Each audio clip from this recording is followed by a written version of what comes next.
Today's recipe is special. This is something that takes over chutneys, sambars, all the accessory to idli dosas. If this item is available on the table, everything else will be a leftover. It's called the idli podi. In my office, it is popularly known as the gunpowder. Today I'm going to share a traditional recipe and the options that you can add with it and create your own variations. Traditionally, the idli podi is made with very few ingredients. Urad dal, chana dal, roasted sesame seeds. Here I have asafoetida granules. If you don't have this, you can use the powder, and salt. I have measured exactly 1/3 cup of each. Half a teaspoon of asafoetida granules. If you don't have this, you can use the equal amount of asafoetida powder, and salt to taste. Here are the chilies, and I've taken about 35 red chilies and about 6 Kashmiri red chili for color. We're going to dry roast all of this separately, allow it to cool, and then grind it into a fine powder. Now comes the variation to this idli powder. Now, since it's very popular and kids in my house and everybody who I know would eat the idli podi over the chutney and sambar, I created some variations. So to make it a little bit more healthy, I also have 1/3 cup measured here. This is horse gram, 1/3 cup of peanuts, and few curry leaves. Individually, we're going to dry roast these, add it to this whole mixture and grind it. This chili is equivalent for this portion. In my house, I do add these items extra to the idli podi because the children eat this all the time. And horse gram is extremely rich in iron. Peanut is great, as you know. Curry leaf, because they'll never eat it in a dish, they'll always throw it. So might as well roast it and add it for all the benefits that it has. So let's get started. I'm going to start roasting all the dal and all the ingredients for the idli podi. My kadai is nice and hot. This is a cast iron kadai. It's by Lodge. I use it almost every other day.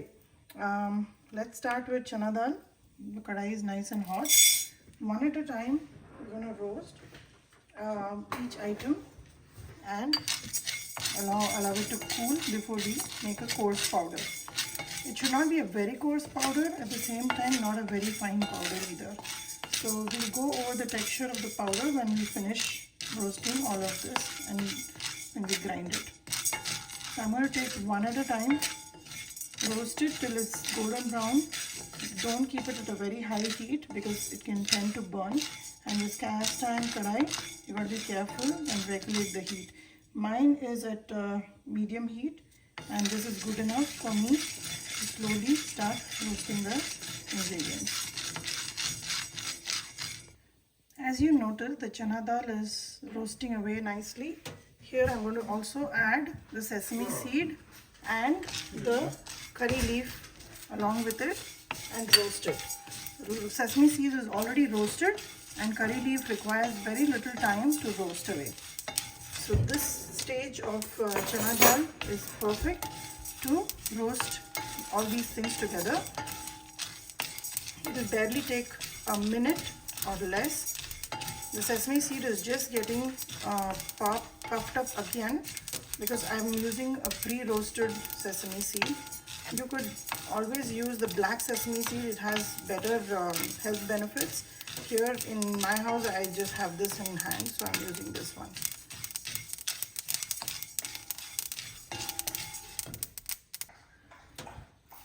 Let's start with urad dal next. Urad dal is well roasted. Let's take it out. Let's roast the peanuts next. If you don't want to roast the peanuts, you can always use the equal measurement of roasted peanuts, the salted peanuts that we get, and just be careful about the amount of salt you add for the whole powder at the end. So that's an option too. It will cut your time, cooking time by at least 2-3 minutes. Peanut is well roasted. I'm going to take it out. Next goes horse gram. It is also called as kullu in Tamil. I don't know the Hindi name for this, but in the grocery stores you can find it by the name horse gram. It's extremely rich in iron, and it is one of our ancient grains. Very healthy, and when it pops, that's when you know it's completely done. Right now it's a little light brown in color. As it roasts, it will become a nice dark burgundy. So there's a thin line between roasting it and burning it, so be very careful when you use this ingredient. It will start popping as it is getting done. If you notice, now the horse gram is completely roasted, the color has changed and it's starting to pop.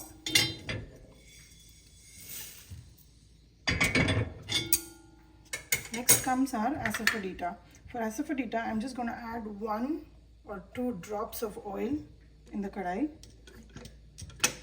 And this will also take care of roasting the chilies. These are granules, but if you're using the powder, you don't have to roast it. You can just add it when you're grinding the powder. By using the granules, it's a little bit more flavorful. So I'm using this since I have it in hand.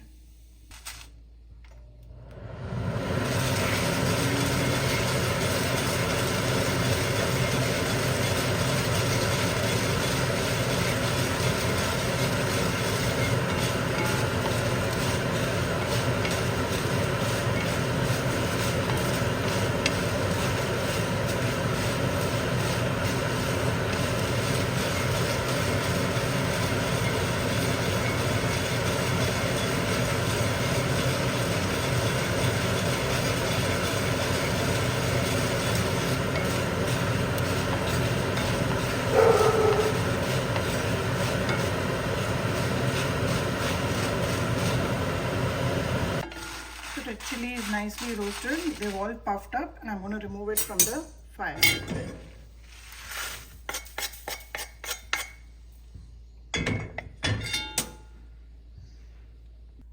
After roasting each and every ingredient, I have collected all of them in this bowl.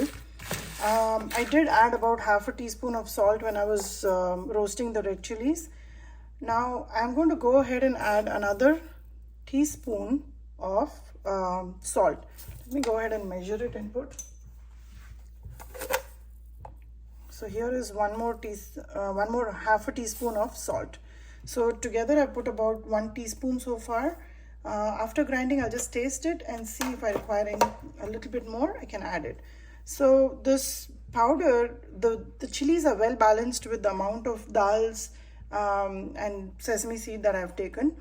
If you want it more spicy, you can always add extra red chilies and roast it and add it to the powder.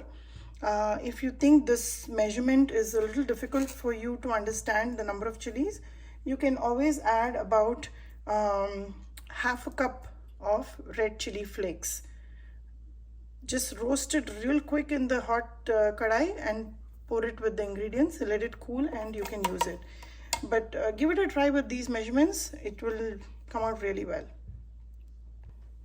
I'm going to allow this whole mixture to cool down completely before I start to grind.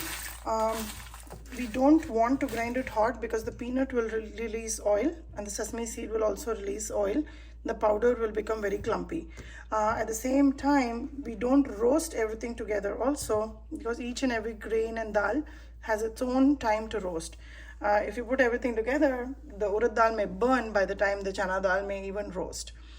So we just take this time, patiently roast away each and every ingredient.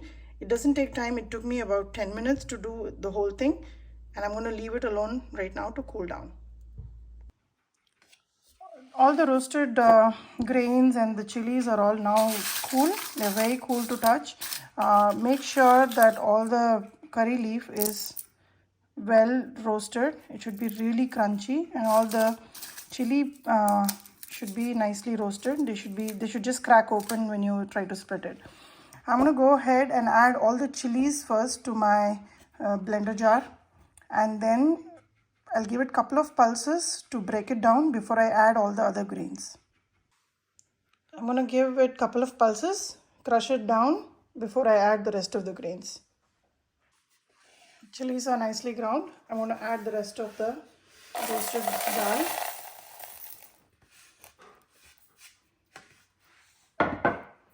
Pulse it a couple of times. Don't try to run the machine continuously because otherwise the peanut and the sesame seed tends to leave the oil. I've tasted the powder now. I feel the salt is a little less, so I'm going to go ahead and add 1 more teaspoon full of salt. Here it is, ready to use. The idli podi, very popular amongst the South Indian crowd. Very easy to make. Took me about 10-15 minutes to roast everything. I allowed it to cool. I had been out to walk. Once I'm back, it's nice and cool.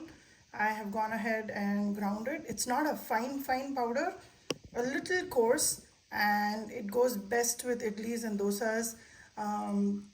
It's best had with sesame seed oil or peanut oil on it. I take it to work. I apply it all over on the idli and take it, and it's very popular at work. This is one of the very famous powder which is applied on idlis and taken. Those idlis are carried when we travel and stays very well. We have completely dry roasted everything, so it will store well, although it may not last long. So enjoy and let me know how it turned out. I'm storing the idli podi in an airtight jar. A quick tip for you all. I always like to put a wooden spoon inside the airtight jars, or any jar for that matter of fact. All my spices, everything has a wooden spoon in it. Basically it keeps the moisture out. So if you're in humid areas, it's always nice to keep a wooden spoon inside your containers. It'll make sure that all your powders and masalas and everything will always be free flowing. It won't clump up.